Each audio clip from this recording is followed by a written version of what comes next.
No ar, o Observatório do Terceiro Setor. Um programa onde você vai conhecer o trabalho das entidades e os personagens que constroem o universo das fundações e organizações do terceiro setor. Hoje vamos conversar com Marcos Flávio Azzi, fundador do Instituto Azzi, uma organização sem fins lucrativos que auxilia pessoas físicas que tem por objetivo de apoiar organizações e projetos sociais. Seja bem-vindo a mais um Observatório do Terceiro Setor, que está começando.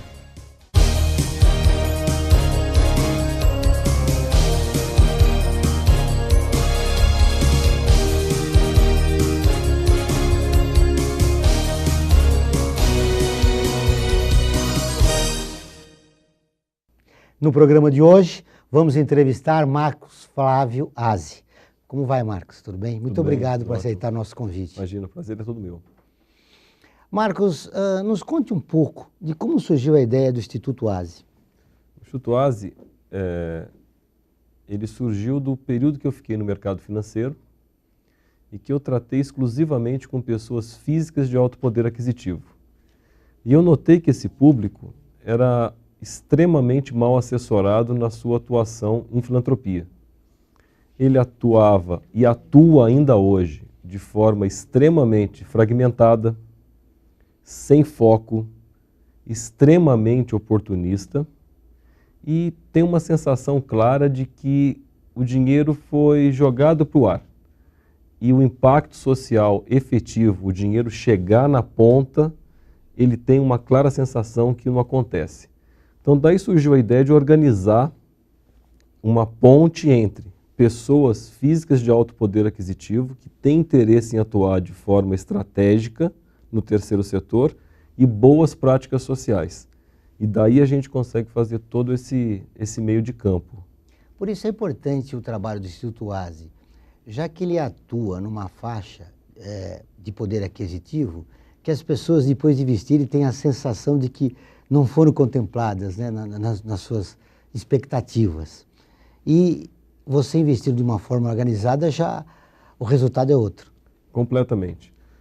Desde o momento da descoberta da vocação em filantropia dessa pessoa, porque eu tenho convicção, por mais de 15 anos trabalhando com esse público, que dentro de cada pessoa tem uma causa que motiva. É aquela pessoa que teve uma tia que faleceu de leucemia, é aquela pessoa que estava de mão dada com o pai, com 7 anos de idade, passou uma pessoa cega e o pai falou, olha, fecha os teus olhos e imagina o que é uma pessoa que não enxerga. E essas coisas vão marcando as pessoas ao longo da vida, mas ela não consegue materializar. Então a gente consegue, a partir do momento que descobre a vocação, ir em busca de organizações sociais de excelência, baseadas em 4 pilares: qualidade de gestão, transparência, solidez e potencial de impacto. E após isso, a gente monitora e acompanha do começo ao fim o investimento. Então você tem uma coisa muito mais eficaz do que a prática sem assessoria. Uma pesquisa revelou que os mais pobres é que investem mais no social. Por que, Marcos? Eu te diria que a proximidade do problema social é maior. Infelizmente, nos grandes centros, e a gente tem muito foco na Grande São Paulo e no Grande Rio, você tem um processo de isolamento e falso apartheid, vamos dizer. Então, os bairros nobres, as pessoas moram, trabalham, estudam e estão muito fechados nesse nicho. Os condomínios, os carros blindados. Então você tem um distanciamento da realidade. Muitos nem imaginam como é a realidade do coletivo de uma cidade. E do outro lado, pessoas que são de um poder aquisitivo mais baixo, elas lidam com os problemas sociais mais próximos. No ônibus, no metrô, no bairro, na praça.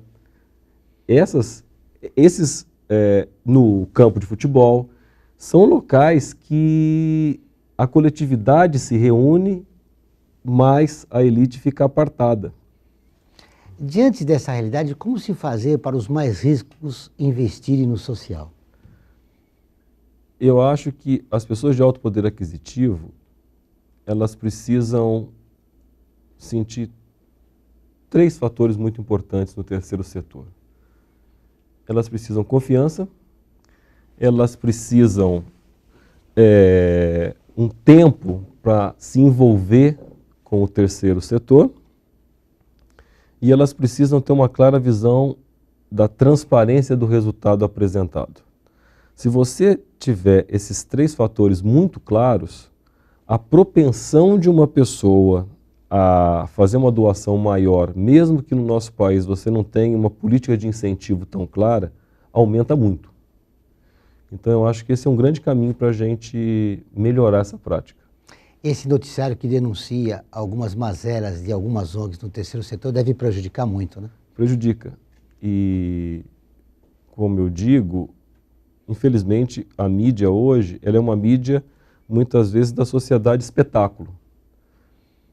Você tem muito mais audiência para problemas ou tristezas do ser humano do que coisas mais agradáveis. Então, eu te digo que você tem no Brasil mais de 300 mil organizações sociais, mas aquelas 15, 20 que estão em destaque nos jornais são, infelizmente, aquelas que tiveram algum problema.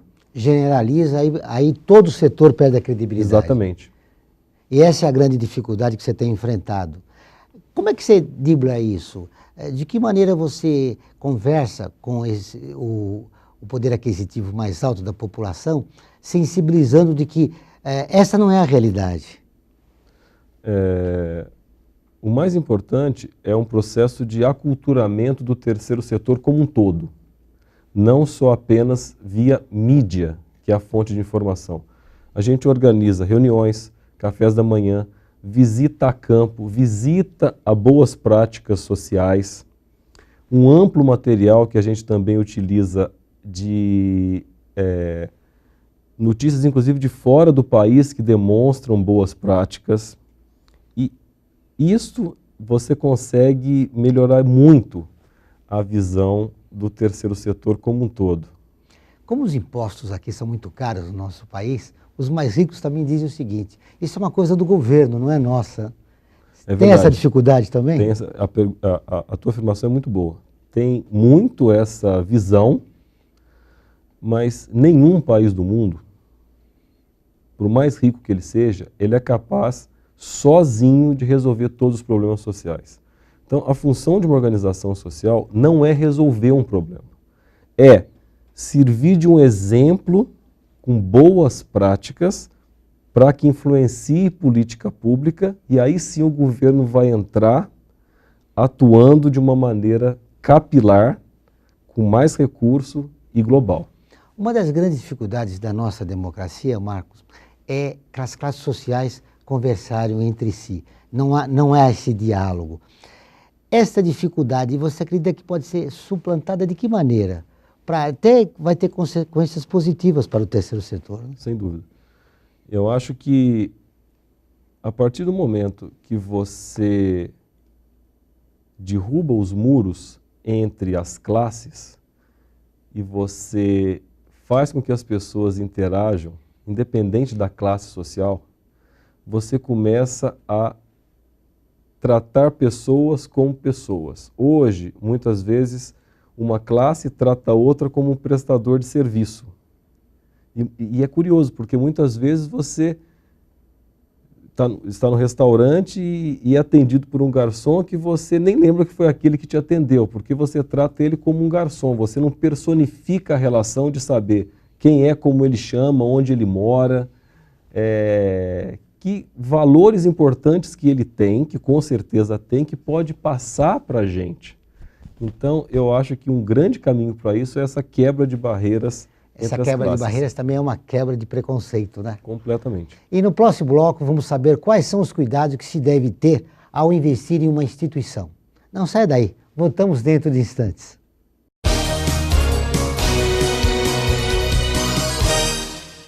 Estamos de volta no Observatório do Terceiro Setor. Marcos, quais os cuidados que a gente deve tomar ao investir numa instituição? Eu te digo que o mais importante é que você conheça.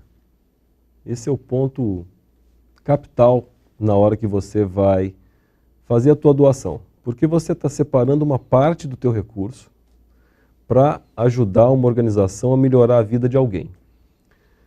Se você nem fez o mínimo, que é visitá-la para saber se ela existe, você já tem um grande problema. A partir do momento que você visita e ela existe, eu acho que você deveria avaliar minimamente 4 frentes, que é a qualidade da gestão dessa organização, quem são os diretores, eles estão efetivamente comprometidos com o impacto social.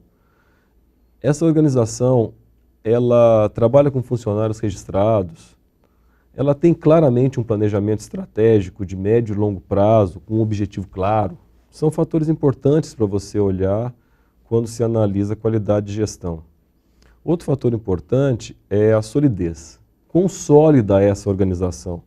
Será que o meu recurso ele é relevante em relação ao orçamento total da organização ou não? E outra coisa de solidez é, eu creio que aquele montante faz parte de um bolo, de uma boa origem, que vai fazer um bem para o meu próximo. Outro fator é o critério que é o que mais incomoda as pessoas hoje, que é a transparência. A organização é efetivamente transparente onde ela gasta, como ela gasta, em que ela gasta, visando realmente uma transformação, ou a maioria do recurso que ela recebe fica parado no administrativo e não vai para a melhoria do indivíduo. Nesse aspecto que você mencionou, é relevante que ela receba dinheiro público ou não? Eu acho que é independente. Desde que venha com boa intenção e com boa origem, tanto faz. Eu acho que você pode, sim, ter o setor público como um grande parceiro, porque o setor público ele tem 2 coisas muito importantes. Ele tem muito recurso e capilaridade. Porque se eu tenho só uma ONG com poucos doadores, eu atuo especificamente num bairro, especificamente num público. Se eu tenho o terceiro setor e a capilaridade que ele tem, eu posso atuar em 300 municípios com um orçamento dezenas de vezes maior. E o último fator que eu ia te falar, para analisar numa organização, é o potencial de impacto que ela tem. Ela efetivamente impacta o público-alvo ou não? Aí você pode falar, mas o que é impacto? Cada organização social vai ter o seu impacto. Na área de saúde, eu efetivamente melhorei a qualidade de vida das pessoas. Na área de habitação, eu efetivamente melhorei a moradia de uma pessoa. Na área de sustentabilidade, por exemplo, eu efetivamente melhorei a visão do ser humano, do mundo ao seu redor. Então, esses 4 fatores são fundamentais para se analisar. É a qualidade da intervenção. Melhorou a vida daquela comunidade? E como melhorou? E o importante que eu te digo não é apenas a comunidade. Eu melhorei fazendo a minha doação ou não? Porque inclusão social, na minha opinião, não é a criança com síndrome de Down, por exemplo, está inserida numa sala de crianças, de um curso regular, de uma escola. Não é essa criança apenas, é como as crianças não portadoras de síndrome de Down são incluídas na realidade da síndrome de Down. Então, quando a gente fala qual que é o impacto social de uma organização social, não é exclusivamente na pessoa beneficiada, é como eu, como doador, me sinto fazendo aquilo. Também é um impacto social. A sua observação me levou a refletir sobre algo. O impacto também da pessoa, pertencente ao grupo dos mais ricos do país, ter um contato, né, com integrantes de classes sociais que ele nunca teria. Isso como melhora a visão dele do país. Ele toma conhecimento da realidade do que é os vários Brasis que existem, né? Exatamente. E com isso, ele efetivamente se preocupa mais com o país como um todo, como você bem disse. ele não fica, novamente repito, ele não fica fechado nesse gueto por classes que nós temos. Ele começa a ver a coletividade. E você pode notar que a pessoa física de alto poder aquisitivo, na maioria das vezes, ele é um grande empresário, é um grande advogado, é um grande médico, é um grande empreiteiro. E essas pessoas têm uma influência enorme na transformação do nosso país. E quanto mais a gente inserir o terceiro setor para essas pessoas, mais a influência que eles têm para a transformação do nosso país. Então é por isso que eu estou atuando muito nessa faixa, nesse público, que é muito específico, mas que com um telefonema pode limpar um córrego, com um telefonema pode melhorar a vida de 300 famílias reformando casa, pode melhorar uma organização de saúde. É impressionante a velocidade que essas pessoas são capazes de ajudar a melhorar o nosso país.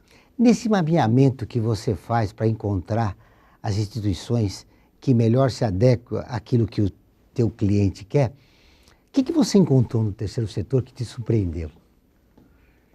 Eu acho que eu encontrei gente. Eu acho que eu encontrei efetivamente pessoas que me passaram valores espetaculares, porque eu faço questão de visitar os projetos sociais, por mais distante que seja, eu gosto de entrar dentro da casa, eu gosto de conversar, eu gosto de... E olha, eu te digo que é impossível eu sair de uma comunidade que eu visite sem levar um valor novo, uma mensagem nova, uma visão de mundo que eu não tinha pensado. E isso não está nos livros, né?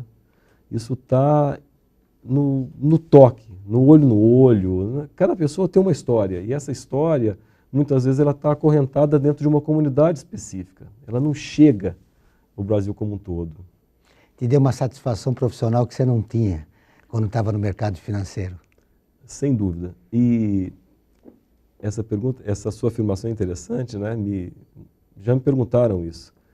Me falou, o que mudou na tua vida quando você saiu do mercado financeiro e atua no terceiro setor? Eu falo, olha, eu me emociono mais. Então, quando eu estou feliz, eu dou mais risada e quando eu estou triste, eu choro mais. Parece que eu vestia uma fantasia no setor produtivo que me segurava um pouco as emoções. Agora que eu lido com as duas realidades, eu me sinto uma pessoa mais completa. Mais eu feliz. Exponho mais meus sentimentos. Isso é importante. Vamos para o intervalo e voltamos dentro de instantes. Aguardem.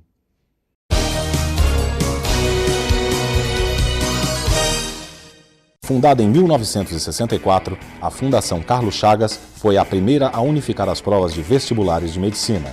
Atualmente é especializada em concursos, incluindo os públicos. Entre suas funções estão desenvolver as questões das provas, produzi-las, diversificar a matriz por aluno, distribuir com segurança, aplicar a prova, corrigir e fornecer o resultado. Atende cerca de 1 milhão de candidatos por ano. Conheça detalhadamente o trabalho da Fundação acessando o site www.fcc.org.br.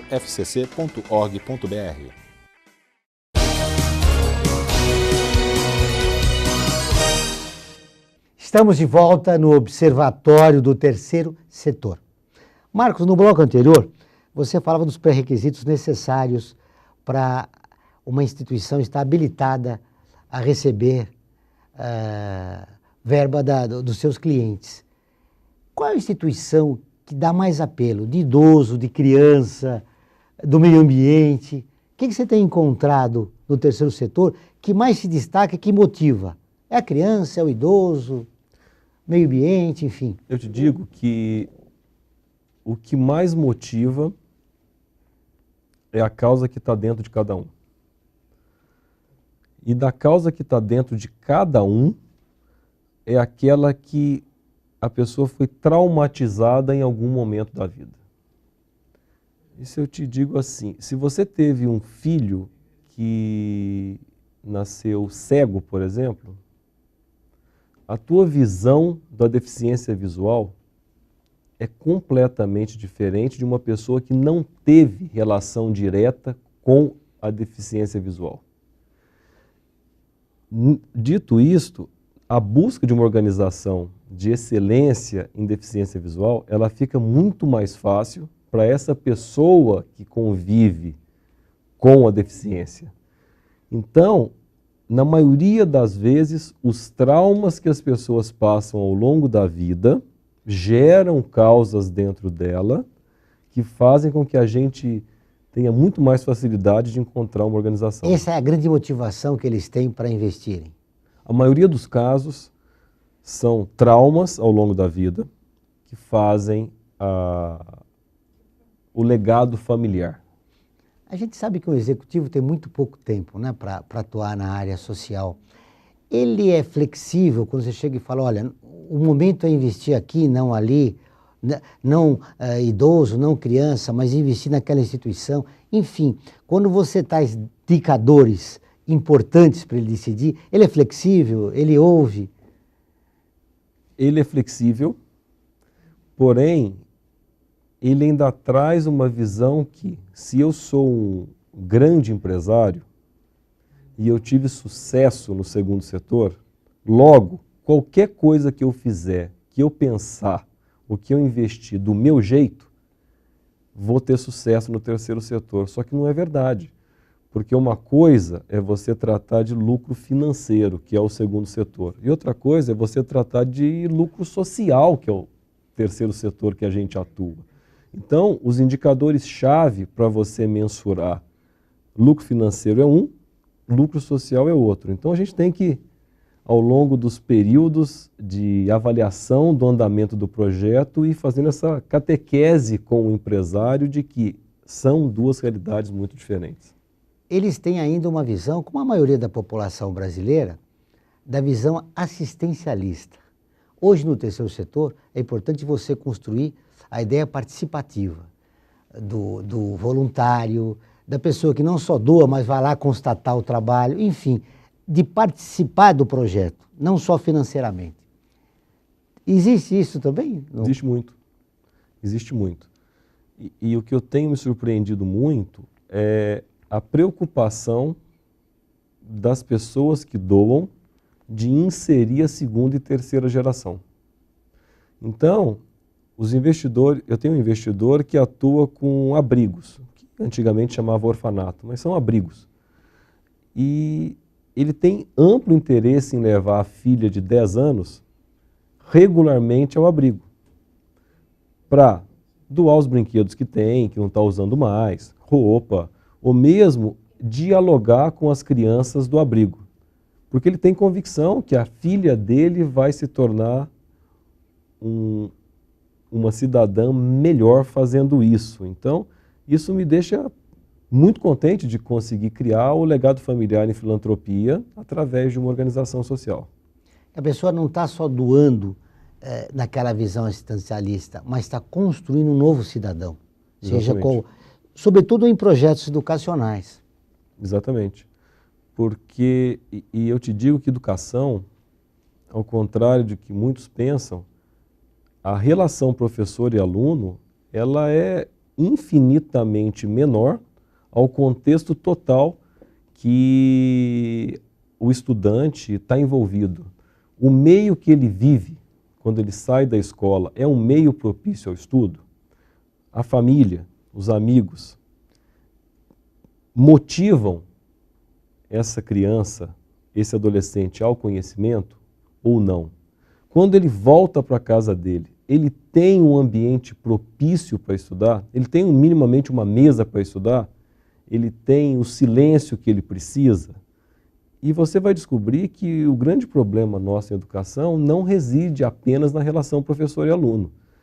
Reside em todo um contexto que, infelizmente, é hostil à população de baixa renda, que prejudica o aprendizado. Você pode ter, e já tem muitos estudos que comprovam, distúrbios cognitivos gerando baixa aprendizagem, fruto de um ambiente hostil e de um ambiente violento. E preconceituoso. Né?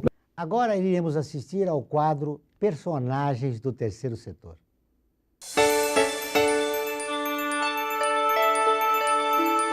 A Fazenda da Esperança é uma comunidade terapêutica, trabalha há 30 anos, não trata com remédios, então é um tripé, que é a espiritualidade, convivência e o trabalho. Porque quando a pessoa está na dependência, ela não tem regras, não tem disciplina. E a Fazenda trata isso. Primeiro o vício, toda a abstinência, desintoxicação da pessoa. E aí depois trabalho o caráter mesmo, porque a gente já perde tudo isso, a pessoa perde tudo isso quando está nas drogas. Eu me recuperei na fazenda, né? Então, assim, sempre tive essa vontade de ajudar o próximo, porque quando eu estava precisando, teve alguém que me ajudou. Então, eu estava com essa sementinha plantada. E aí passou um tempo, eu encontrei a Regina no Facebook, e aí a gente começou a conversar, ela me convidou para ir na reunião. Explico como funciona a fazenda, falo para ela como que é o tratamento, né? E, às vezes só ouvir, na verdade, assim, isso me ensina muito, porque às vezes elas chegam lá tão debilitadas, às vezes só querem alguém para ouvi-las mesmo, né? Meu nome é Kate Barreto, sou voluntária da Fazenda da Esperança e sou uma personagem do Terceiro Setor.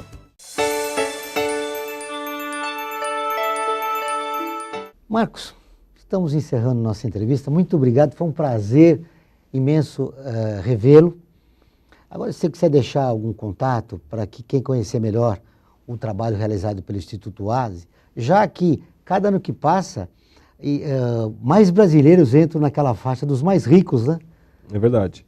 E a gente tem uma organização preparada para auxiliar pessoas físicas de alto poder aquisitivo na Grande São Paulo e no Grande Rio, facilmente acessada via nosso site, que é www.institutoase.org.br, e para todas as organizações sociais dessas duas grandes cidades do Brasil, o nosso site está disponível, pode se cadastrar, é um cadastro online, e é uma chance que a organização tem de se tornar cada vez mais evidente nesse segmento que a gente atua. Até a próxima. Obrigado. Chegamos ao final de mais uma edição do Observatório do Terceiro Setor. Se você quiser participar do nosso programa, envie um e-mail para o endereço que aparece na sua tela. Queremos saber a sua opinião.